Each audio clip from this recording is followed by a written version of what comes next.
오늘은 우리나라 도시 내부 구조에 대해서 알아보도록 하겠습니다. 먼저 우리나라에서 제일 비싼 땅은 어디일까요? 왠지 서울에 있을 것 같죠? 맞습니다. 서울에 여기 명동에 보면 네이처 리퍼블릭 자리라고 해가지고 이 그림에 나오는 이 자리가 가장 비싸요. 근데 얼마나 비싸냐면 그 1억 제곱미터당 1억 7,540만 원. 이게 제곱미터의 개념이 잘 안 잡히잖아요. 우리가 뭐 아파트 몇 평에 산다 했을 때 그 한 평이 어느 정도냐면 가로 세로 약 1.8m 그 정도가 1.8m, 1.8m 정도가 한 평이거든요. 근데 한 평은 몇 제곱미터냐면 3.3 제곱미터예요. 그래서 1억 7,540만 원 곱하기 3.3을 하면 약 한 6억 좀 안 되게 되는 거죠. 그 딱 한 평. 그 한 평이. 근데 그 정도가 어떻게 되는지 진짜 감이 안 올 수도 있는데 키 큰 사람이 180cm인 사람이 손을 양팔로 쫙 벌려요. 그거를 가로 세로 했을 때 그 사각형이 한 평이라고 보면 됩니다. 근데 그렇게 크지 않은 것 같은데 넓지 않은 것 같은데 그 한 평이 여기 거의 6억 가까이 한다는 거예요. 어마어마하죠. 그리고 1위에서 8위 모두 서울 중구에 있는 명동 충무로 일대라고 해요. 그러면 중구라는 곳이 서울 중구가 서울이 어디에 있길래 이렇게 비싼 땅이 됐을까라는 것, 비싼 이런 땅이 되었을까라는 것을 한번 알아보겠습니다. 먼저 도시는 지역 분화가 뭐냐면 지역이 분리되어 있는 거예요. 어떤 지역은 상업지역, 어떤 지역은 공업지역, 어떤 지역은 주거지역 이런 식으로 도시 내부가 기능에 따라 이런 각각의 지역으로 분리되는 현상을 도시의 지역 분화라고 해요. 그리고 이거는 지역 분화는 대도시일수록 뚜렷하게 나타나는 편입니다. 그러면 왜 이렇게 어떤 지역은 상업지역, 어떤 지역 공업지역, 어떤 지역 주거지역 이렇게 분화가 되냐, 분리가 되냐면 세 가지 원인이 있습니다. 먼저 접근성, 지대, 집값 때문인데요. 접근성은 말 그대로 얼마나 접근이 용이하냐라는 건데 우리가 한번 볼게요. 도시가 있으면 어디가 제일 접근성이 좋냐면 바로 이 중심이 접근성이 좋아요. 왜냐면 어디든 연결하기가 수월하잖아. 그래서 이렇게 접근성은 도시 중심일수록 좋다. 만약에 여기랑 비교했을 때 여기는 이쪽 근방 사람들은 접근하기 좋지만 나머지 지역에서는 멀리 와야 되잖아요. 그래서 도시 중심일수록 접근성이 좋다. 지대라는 것은 뭐냐면 그냥 쉽게 말하면 여기에 뭐 토지 이용을 통해 얻을 수 있는 수익 또는 뭐 지불해야 되는 비용 이렇게 있는데 너희가 쉽게 아는 월세라고 생각하면 돼요. 우리가 땅을 사용했으면 그 대가를 지불해야 되잖아. 그게 월세인데 당연히 접근성과 지대는 비례한다. 즉 접근성이 높은 요런 가운데 있는 땅이 지대도 높은 편이에요. 그리고 집가, 토지의 가격을 집가라고 하는데 아까 명동이 우리나라에서 집가가 가장 높았다는 거예요. 이 집가 역시 접근성이 좋은 곳일수록 땅값이 비싸겠지. 그러면 도시 내 각 기능에 따라서 지역별 지대 지불 능력의 차이가 있다. 지대가 아까 뭐라고 했어? 월세를 낼 수 있는, 지불할 수 있는 능력의 차이가 있다는 거예요. 즉, 아까 여기 그 명동이 어디냐면 서울의 중심부에 있어. 그러면 이 한 평에 거의 6억 가까이 됐었는데 그러면 월세도 당연히 거기가 한 평 가지고 장사하는 거 아니잖아요. 엄청나게 많은 몇 억씩, 몇십억씩 주면서 이렇게 월세를 내고 있단 말이야. 그래서 그 지대를 지불할 수 있는 능력이 있는 업종들만 가운데 들어올 수 있는 거죠. 그래서 그러면 어떤 업종에 들어올까? 아까처럼 네이처 리퍼블릭이 있었다는 거는 그만큼 무언가를 물건을 팔아서 이득이 있는 것이 가운데 있는 게 맞겠죠. 그래서 뭐 상업시설이나 이런 게 있고 집을 이 한가운데에다 짓는다고 생각해봐. 그러면 월세 어마어마하겠죠. 그러니까 이런 중심부는 보통 그런 주거용이 아니고 상업용이 많다라고 생각을 하면 될 것 같아요. 상업용 혹은 뭐 대기업들 본사도 이쪽에 있을 수도 있고. 그럼 볼게요. 접근성과 지대에 따라 도시 내부 기능 지역분 아까 말했죠. 도시 중심일수록 여기가 도시 중심이거든. 중심일수록 뭐가 제일 많아? 상업 기능이 많아요. 상가 뭘 팔아서 월세를 내야 되잖아. 그 다음이 이제 공업 기능. 공장, 그 다음에 주거 기능은 우리가 집에서 잠자잖아. 그러니까 굳이 우리가 잠자고 하는데 많은 그 월세를 내면서 살 필요는 없지. 그래서 도시 중심이랑 거리가 멀수록 월세가 싸다 보니까 주거 기능은 이 멀리 갈수록 많이 나타나는 편이다. 그래서 상업 기능은 도심에 있지 않은 경향이 있고요. 주거 기능은 주변 외곽 지역에 있지 않은 편이다. 그 다음에 주변으로 가면서 대체로 어떻게 된다고? 상가, 상업지역, 공업지역, 주거지역 순으로 나타나고 이렇게 도시 중심이 하나인 곳이 있을 수도 있지만 이런 식으로 한 도시에서 그 도시 중심이라고 할 수 있는 곳이 여러 곳인 곳도 있어요. 그러면 그 도시 중심을 기반으로 해서 상업, 공업, 주거, 여기도 상업, 공업, 주거 이런 식으로 나타나게 돼 있고요. 핵이 이렇게 여러 개인 도시 같은 경우에는 도시 중심 위에 우리가 반장이 있으면 부반장이 있잖아. 이게 메인 도시 중심이라고 하면 요 나머지 애들은 부반장 같은 개념이에요. 그래서 부도심이 발달해 있다. 그럼 도시의 지역분화 과정은 크게 두 가지가 있는데 도시 중심으로 집중한다는 거고요. 도시 중심으로 도시 중심에서 이사 간다는 거야. 즉 다시 볼게요. 도시 중심으로 집중하는 거는 어떤 것들이 집중할까? 돈이 되는 거. 상업, 업무 기능. 상업 아까 상가들, 뭐 백화점, 그다음 업무 기능, 뭐 대기업들 이런 곳들이 특히 본사 같은 곳들이 있겠죠. 그다음에 무슨 은행들, 큰 은행들도 있을 수 있고, 이심 현상은 도시 중심에서 이사 나가. 즉, 도시 중심에 있으면서 월세를 갚을 능력이 안 되면은 이사 갈 수밖에 없지. 그 대표적인 기능이 아까 뭐라고? 주거. 또 공장들도 도시 중심에 있기에는 우리가 공장을 생각해 보면 규모를 엄청 크게 짓잖아. 근데 이 넓은 땅을 쓰면서 여기 아까 그 명동 네이처 리퍼블릭 땅 생각해봐. 그 넓게 그 공장을 거기다 지으면은 월세 감당 안 되겠지. 그래서 주거나 공업 기능 같은 경우에는 도시 중심이 아니고 주변 외곽 쪽으로 이동을 하게 돼요. 그래서 집심 현상이 일어나는 업종, 이심 현상이 일어나는 업종이 다릅니다.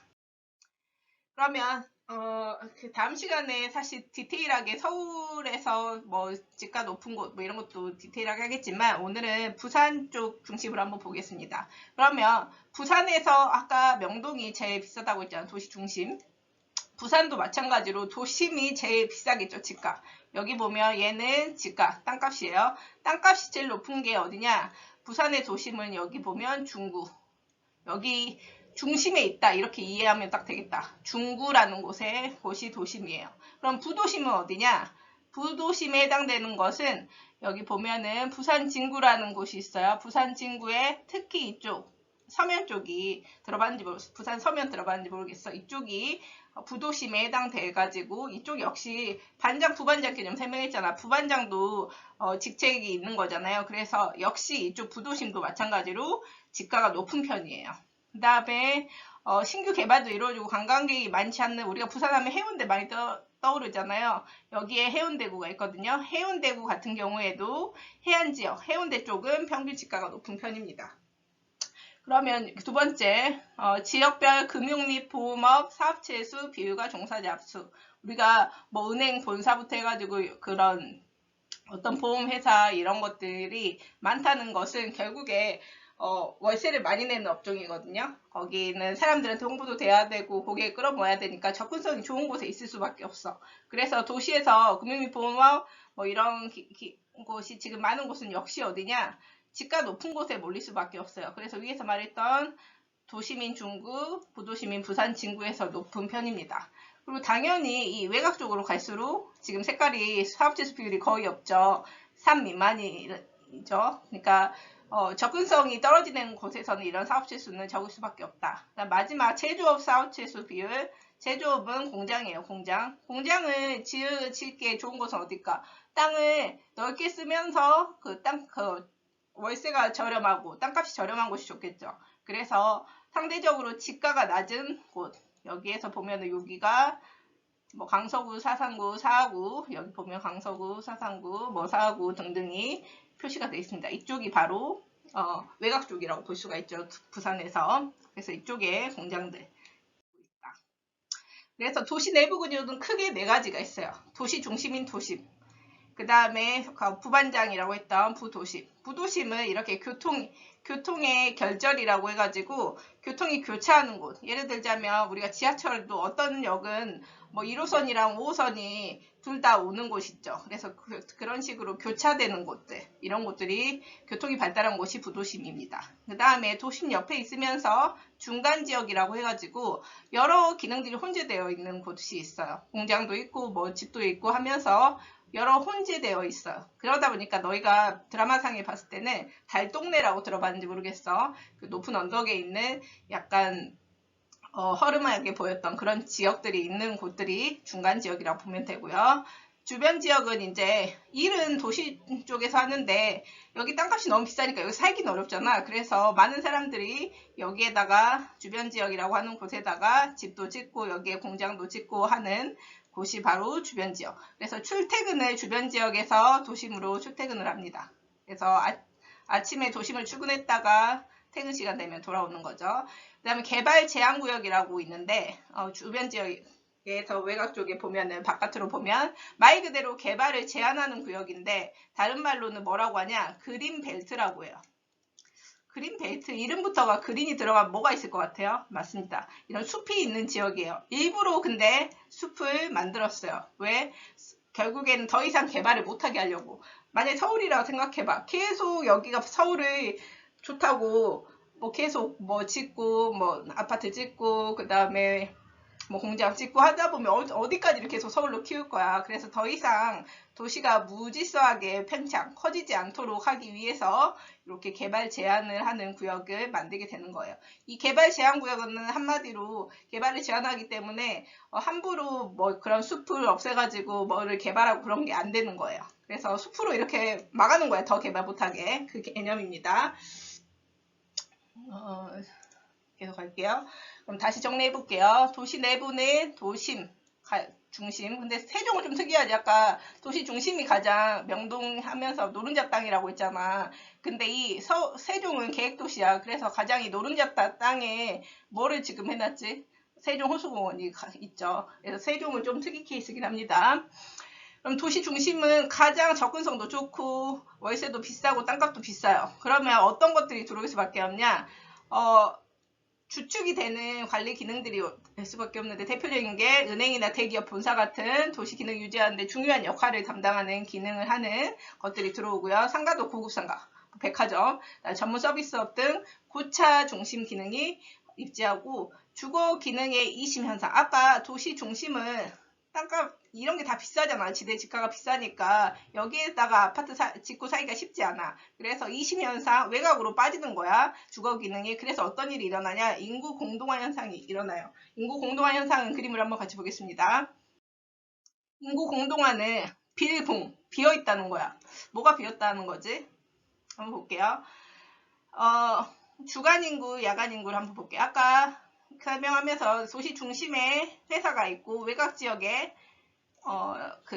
자기가 사는 집이 있다고 했어. 그러면 낮에는 어때? 도심 일하러 와야 되잖아. 그래서 낮에는 인구가 많아요.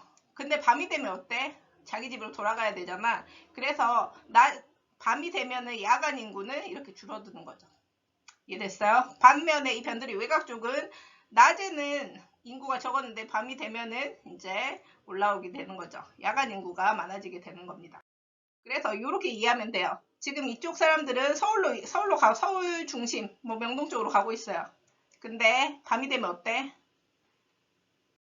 이렇게 다시 자기 집으로 돌아가는 거예요, 이게. 그러면 어떻게 돼요? 이런 식으로 원래 도시 중심이 낮에는 사람이 바글바글 했다가 갑자기 밤이 되면은 다 자기 집으로 돌아가. 그러면은 많은 사람이 있던 이곳이 횡 비어버리죠. 그거를 바로 인구 공동화 현상이라고 합니다. 그래서 어떻게도 말하냐 도넛 현상이라고도 해요. 도넛처럼 가운데가 뻥 뚫려버린다 해가지고. 그래서 주거기능 이심 현상 도심의 상주 인구가 감소한다. 상주 인구가 뭐냐면 상주 인구는 항상 살고 있는 인구예요. 그러면 잘 생각해봐. 이 도심으로 지금 일하러 오는 인구는 상주 인구라고 할 수 없지. 도심에 살고 있는 인구가 아니잖아. 이 상주 인구는 이꼴 상주인구 이꼴은 아까 봤던 야간 인구야. 왜? 밤에 있는 곳이 결국 우리가 사는 곳이잖아. 집이 있는 곳. 야간 인구라고 볼 수가 있는데, 그래서 상주인구는 여기 낮에, 주간 인구 같은 경우에는 도심은 이때는 많아. 근데 저녁이 되면 확 줄어버린다. 반면에 이 상주인구가 야간 인구가 많아지는 곳은 외곽은 밤이 되면 이렇게, 낮에는 적었는데 밤이 되면 이렇게 늘어난다. 그래서 도심은 특징이 뭐냐? 주간 인구 지수가 높다. 주간 인구 지수는 어떻게 나누냐면 분모가 상주 인구, 전체 항상 살고 있는 인구분의 주간 인구 곱하기 100이거든. 그러면 결국에 도심의 특징은 뭐였어? 낮에 인구가 많다고. 그렇기 때문에 분자가 높기 때문에 주간 인구 지수가 높다. 부도심은 부반장 역할, 일부 기능을 분담해요, 도심에. 그래서 특히 교통이 교차하는 교통의 중심지 쪽에 많이 있다는 거. 그리고 역시 교통이 발달된 곳이니까 접근성이 양호해서 지대지가 높고요. 중간 지역은 아까 달동네 같은 곳이랬지. 상점, 공장, 주택 등이 혼재예요. 그래서 그런 곳은 너무 열악하다 보니까 살기 열악하다 보니까 재개발, 도시 재개발이 이루어지기도 합니다. 그다음 주변 지역을 볼게요. 주변 지역은 아까 외곽, 그래서 외곽 지역이라고 하는데 지대가 낮아요. 외세가 낮아. 그러니까 이런 주택, 학교, 공장 등이 입지합니다. 주택이 있으니까 학교가 또 있을 수밖에 없죠. 그 다음에 신흥주택 지역, 대규모 아파트 단지들이 생기기도 해요. 그리고 도심으로부터 이전해온 공업 기능이 이런 식으로 있을 수도 있고, 외곽 쪽이다 보니까 농촌 경관이 남아있기도 합니다. 그 다음에 아까 설명했다시피 개발 제한구역을 지정해서 외곽 쪽으로 도시 숲으로 현상, 무질서하게 숲으로 팽창되는 현상을 억제하려고 이런 개발 제한구역을 만듭니다. 그러면 서울의 구별 주간 인구 지수 한번 볼게요. 이 진한 애들은 주간 인구 지수가 높다 이꼴은 뭐야? 도심, 부도심이다 이렇게 생각하면 돼요. 일하러 오는 인구가 많은 거니까. 한번 볼게요. 사는 인구에 비해서 상주 인구, 사는 인구에 비해서 낮에 일하는 인구가 많다는 거야. 그러면 여기 보면 요 개념을 한번 요거까지만 잡고 갈게요. 그럼 여기 진한색 여기가 가장 도심이겠지. 아까 네이처 리퍼블릭 자리가 명동이 바로 중구에 있어요. 중구랑 종로구가 서울의 도심입니다. 그 다음에 우리가 강남 뭐 이렇게 들어봤죠. 강남구가 여기에 있고요. 강남구 좀 진하죠. 여기가 좀 더 진한 이유는 부도심이어서 그렇습니다. 여기까지 할게요. 그 외에 여기 하얀색 부분은 주간 인구 지수가 낮은 곳들이죠. 이런 곳이 바로 외곽 쪽이라고 생각을 하면 되겠습니다. 외곽 지역. 여기까지 할게요.